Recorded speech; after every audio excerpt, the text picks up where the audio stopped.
I, I this is sort of another way of asking the same question, but I think this is the most important thing about like the Chris Rufo public phenomenon, if you will, and like with that last chapter, which is like, of course, you must be aware of like, say, uh, criticism from like Steve Pinker, right? Let's say of this is like you are just your enemy. right, right. That's kind of like this criticism, and the reason I want to just address this one more time is because I've had these debates privately, and I've become converted by your arguments for the past, like before this book. Even I just thought like he's the one person who's actually getting stuff done.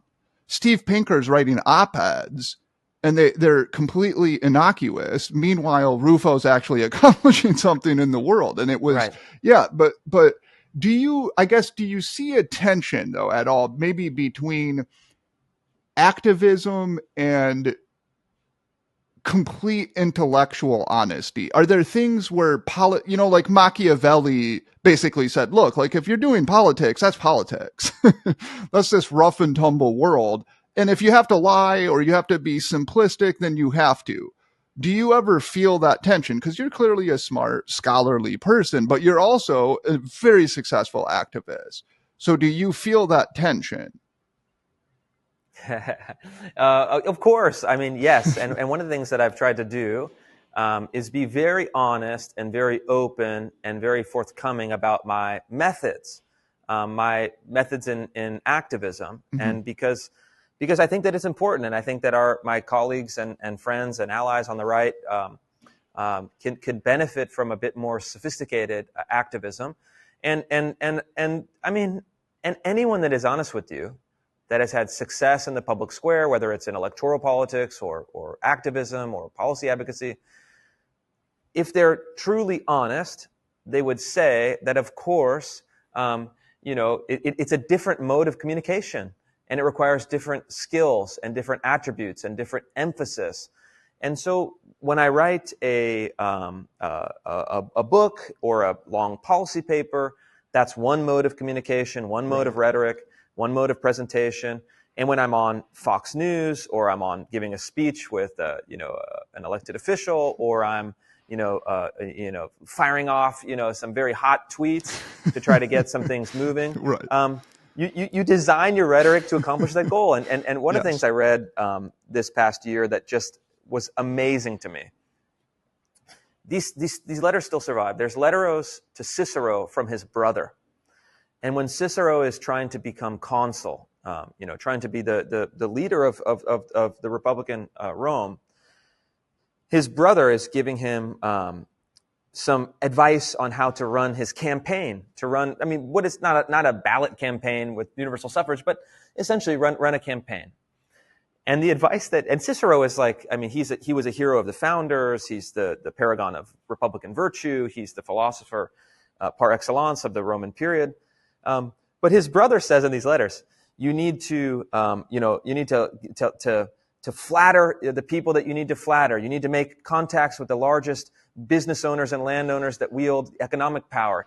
You need to spread rumors of infidelity and corruption to kneecap your enemies. And it's like, Right. you need sex scandals. Really, like you need to have great sex scandals among your greatest rivals, and you need to hold your rivals close in the moment where you can betray. It's like, it is just, and I loved it. It's like, this is just such a beautiful thing to read, because it shows you that politics is politics. Yes. And the people like Steven Pinker who want to, kind of insulate themselves in their little, small office on the Harvard campus and fire off op-eds and protect their social status, and they bristle whenever someone says a naughty thing about them.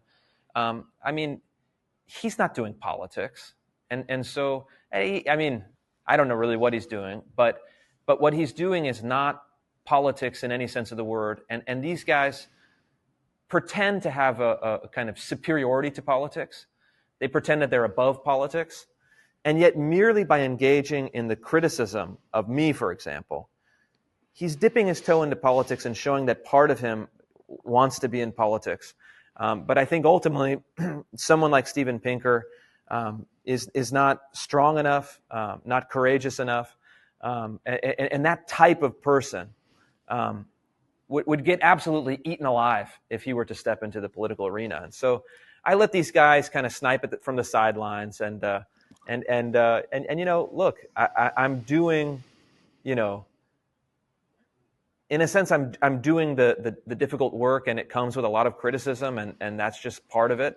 But I really wish that some of these folks would take just a brief moment to get out of the ivory tower for a second, and to get off their high horse and stop obsessing at the protection of their own reputation and status, to actually try to understand politics as it is, and try to actually analyze the necessities of politics, and then maybe they would view what I'm doing and the activism that I'm doing in a slightly different light. So before getting to our bonus questions, because I know you got to go pretty soon, can I somehow synthesize the two? Yeah, please. Because I was fiery and passionate, and I appreciate it. I will defend Pinker in that I think he's a courageous person. I don't think he's much of a politician. I'm not either, by the way. So I have Sure. part of me recoils in disgust from what is necessary in politics.